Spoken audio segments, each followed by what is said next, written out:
The three F-4 Phantom jet fighters attacked the unarmed airliner without warning. "Take evasive action!" the pilot of the Boeing 727 yelled to his crew even as the first of the green camouflaged attackers laid a burst of cannon fire across the bigger airplane's starboard wing.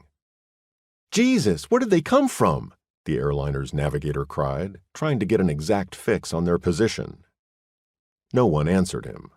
The 727 pilot was too busy putting the big plane into an evasive dive.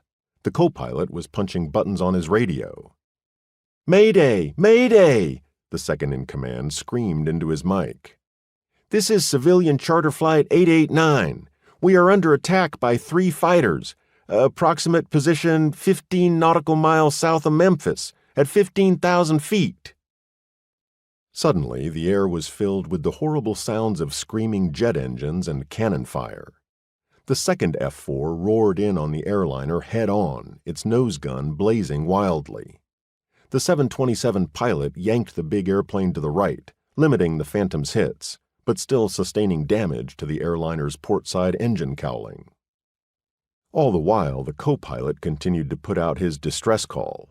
"Mayday! Mayday!" he yelled, with no small amount of panic in his voice.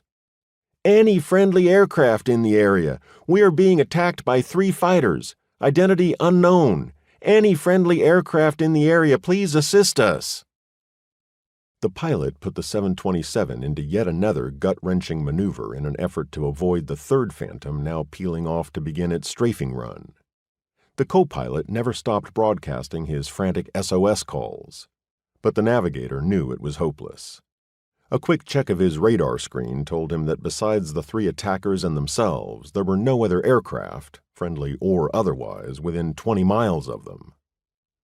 "Call back to the passengers," the pilot yelled over to the co-pilot while pulling the 727 out of a steep bank.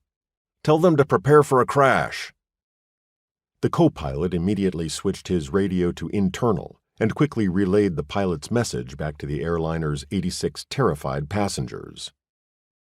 Just then, the third F-4 found the 727's cockpit in its sights and unleashed a long barrage of cannon fire.